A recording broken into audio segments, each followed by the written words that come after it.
Hi friends.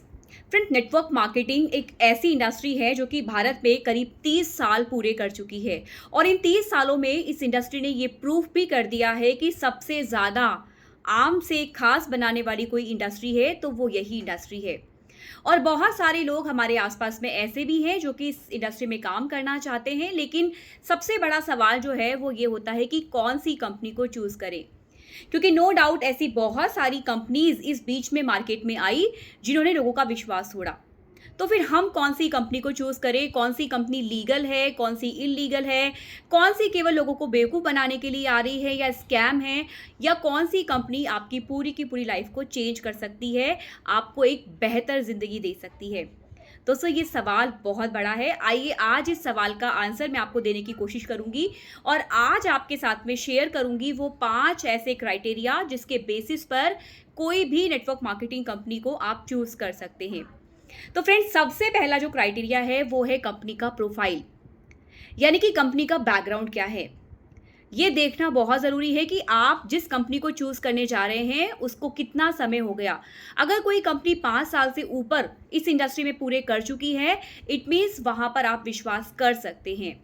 दूसरी बात, क्या उस कंपनी के पास पैसा केवल नेटवर्क मार्केटिंग के थ्रू ही आता है या और भी कोई सोर्सेज हैं उसके पास। तीसरी चीज़ जो देखने की है दोस्तों, क्या वो कंपनी कोई संस्था से सर्टिफाइड है जो कि डायरेक्ट सेलिंग कंपनियों के रूल्स एंड रेगुलेशन बनाती है। तो फ्रेंड्स, इंडिया में एक संस्था है जिसे कहते हैं IDSA, यानी कि इंडियन डायरेक्ट सेलिंग एसोसिएशन। और अगर मैं कहूँ, इंडिया के अंदर केवल 18 ही कंपनियां ऐसी हैं जो कि IDSA से सर्टिफाइड है, इंडियन डायरेक्ट सेलिंग एसोसिएशन से सर्टिफाइड है। तो चेक करिएगा कि क्या आपकी कंपनी IDSA से रजिस्टर्ड है या नहीं है। इसके अलावा फ्रेंड्स, आपने ये भी देखना है कि आप जिस कंपनी के साथ एसोसिएट होने जा रहे हैं उसके बाकी जो वेंचर्स हैं वहाँ पर कंपनी किस तरह से परफॉर्म कर रही है, कितने लोगों को वो रोजगार दे चुकी है, या उसका विजन क्या है इस नेटवर्क मार्केटिंग में आने के पीछे। दोस्तों ये तो हुआ हमारा पहला क्राइटेरिया, यानी कि प्रोफाइल। दूसरा क्राइटेरिया जो है वो है प्रोडक्ट। क्योंकि कोई भी नेटवर्क मार्केटिंग कंपनी अगर चलती है फ्रेंड्स तो वो अपने प्रोडक्ट के दम पर चलती है। आपने देखा होगा कि बहुत सारी कंपनियां आती हैं और वो आपसे ये कहती है कि प्रोडक्ट का क्या करना है, प्लान देखिए ना। फ्रेंड्स, अगर कोई इस तरह की बात करता है तो वहां पर आपके कान खड़े हो जाने चाहिए, क्योंकि प्रोडक्ट सबसे ज़्यादा इंपॉर्टेंट होता है नेटवर्क मार्केटिंग इंडस्ट्री के अंदर। अगर आपके पास, आपकी कंपनी के पास प्रोडक्ट है और प्रोडक्ट भी ऐसा है जिसका कि रीपरचेज आता है, जिसकी कि हर महीने कंजम्पशन होता है, तो फ्रेंड्स आप बिना किसी डर के उस कंपनी को ज्वाइन कर सकते हैं। क्योंकि नेटवर्क मार्केटिंग में आपसे ये कहा जाता है कि आपको पैसिव इनकम मिलेगी। सोचकर देखिए, जिस प्रोडक्ट का हर महीने रीपरचेज नहीं होगा उस पर आपको पैसिव इनकम कैसे मिल सकती है।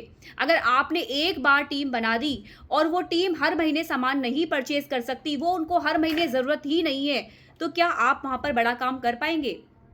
जैसे कि दोस्तों, बहुत सारी कंपनियां होती है जो गद्दे या पानी की मशीनें या कुछ लैपटॉप वगैरह इस तरह की चीज़ों में डील करती है, जिनको आप हर महीना परचेज नहीं करते हैं।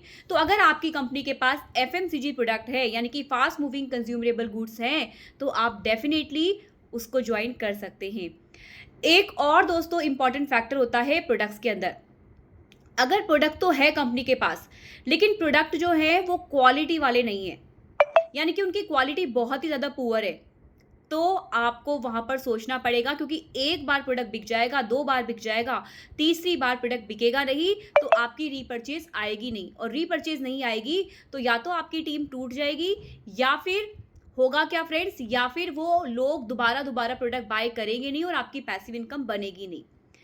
तीसरा इंपॉर्टेंट क्राइटेरिया जो देखना चाहिए दोस्तों वो है हमें प्रोडक्ट की प्राइस। डेफिनेटली फ्रेंड्स, हम इंडिया में रहते हैं और इंडियन मार्केट में अगर काम करना है तो प्राइस का सही होना बहुत ज़रूरी है। ऐसा भी ना हो कि प्राइस बहुत ही ज़्यादा हो जिसे एक Indian middle class family afford ना कर पाए, और ऐसा ना हो कि प्राइस बहुत ही लो हो जहां से कंपनी आपको बिजनेस वॉल्यूम या पॉइंट्स ही ना निकाल कर दे पाए। तो इंपॉर्टेंट चीज़ ये है कि प्राइस ना ज़्यादा होनी चाहिए ना प्राइस कम होनी चाहिए, बल्कि इंपॉर्टेंट चीज़ ये है कि आपका प्रोडक्ट जो है वो वैल्यू फॉर मनी होना चाहिए। यानी कि जितना पैसा आप दे रहे हो उस हिसाब से उस प्रोडक्ट की वर्थ भी, उस प्रोडक्ट की क्वालिटी भी आपको मिलनी चाहिए। तो तीसरी चीज़ हुई दोस्तों प्राइस। चौथी चीज़ जो है दोस्तों वो होता है पे आउट प्लान। यानी कि इनकम प्लान।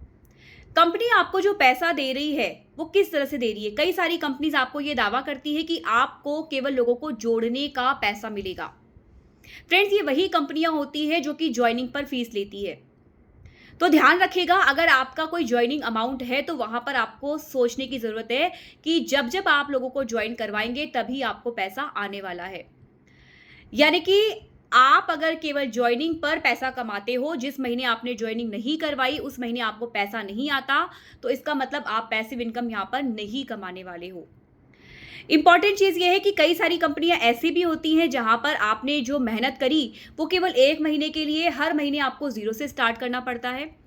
अगर आप ऐसी कंपनी को चूज़ कर रहे हैं तो भी आपको देखना पड़ेगा कि आपका क्या बिज़नेस प्लान हर महीने ज़ीरो हो जाता है। अगर हर महीने आपका बिज़नेस प्लान ज़ीरो हो जाता है, तो फ्रेंड्स आपको वो कंपनी चूज़ नहीं करनी चाहिए। तो फ्रेंड्स, ये तो हुए हमारे 4 एस्पेक्ट, और अब बात करते हैं उस 5वें एस्पेक्ट की, जो कि मुझे पर्सनली लगता है कि बहुत ज़्यादा ज़रूरी है। दोस्तों, वो है पीपल एंड फिलॉसफी।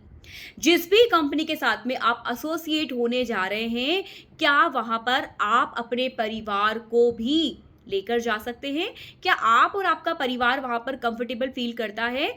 क्या आपको वहाँ पर एक सेफ एनवायरनमेंट फ़ील होता है? ये छोटी बात है, लेकिन दोस्तों बहुत ज़रूरी है, क्योंकि हमें 1 दिन, 1 महीना, 1 साल काम नहीं करना। हम नेटवर्क मार्केटिंग इंडस्ट्री में जब जुड़ते हैं, तो कहीं न कहीं अपना पूरा फ्यूचर, और यही नहीं, अपना ही नहीं बल्कि अपने पूरे परिवार का फ्यूचर भी उसमें लगाते हैं। और ना केवल हम अपना भविष्य देखते हैं, बल्कि अपने आने वाली कई जनरेशंस का भी फ्यूचर उसमें देखते हैं। तो एक कंपनी ऐसी चूज़ करें जो कि एक प्रॉपर मिशन के ऊपर काम कर रही हो। एक ऐसे मिशन के ऊपर काम कर रही हो जहाँ पर उनका पर्पस जो है वो लोगों को इनेबल करना हो, लोगों को आत्मनिर्भर बनाना हो। तो फ्रेंड्स, अब हम वापस से समराइज़ करेंगे कि हमने किन-किन चीज़ों के बारे में बात करी। सबसे पहले हमने बात करी कि जो भी कंपनी है उसका प्रोफाइल सॉलिड होना चाहिए। जो भी कंपनी आप चूज़ कर रहे हो उसके पास अच्छे प्रोडक्ट्स होने चाहिए, एफएमसीजी प्रोडक्ट्स होने चाहिए, एंड प्रोडक्ट्स की जो प्राइसिंग है वो वैल्यू फॉर मनी होनी चाहिए। उसके बाद पे आउट प्लान जो है वो हर महीने ज़ीरो ना हो। पे आउट प्लान ऐसा ना हो कि आपको जॉइनिंग पर फीस देनी पड़ रही है। एंड मोस्ट इंपॉर्टेंट थिंग, 5वां जो क्राइटेरिया है वो ये है कि आप जिन लोगों के साथ में एसोसिएट हो रहे हैं, क्या वो लोग अच्छे हैं? क्या उन लोगों के विचार अच्छे हैं? क्या उन लोगों के साथ उठ के बैठकर आपकी लाइफ में कुछ वैल्यू ऐड हो सकती है या नहीं हो सकती है? तो इन 5 क्राइटेरिया को ध्यान में रख के दोस्तों आप किसी भी नेटवर्क मार्केटिंग कंपनी को चूज़ कर सकते हैं और अपना भविष्य उसमें देख सकते हैं, क्योंकि एक ऐसी इंडस्ट्री है जिसने आज तक बहुत सारे लोगों की लाइफ में बहुत बड़ा चेंज लेकर आया है, और आपका भी लेकर आ सकती है। लेकिन केवल राइट कंपनी और राइट मेंटोर्स को चूज़ करने की देरी है। So all the best.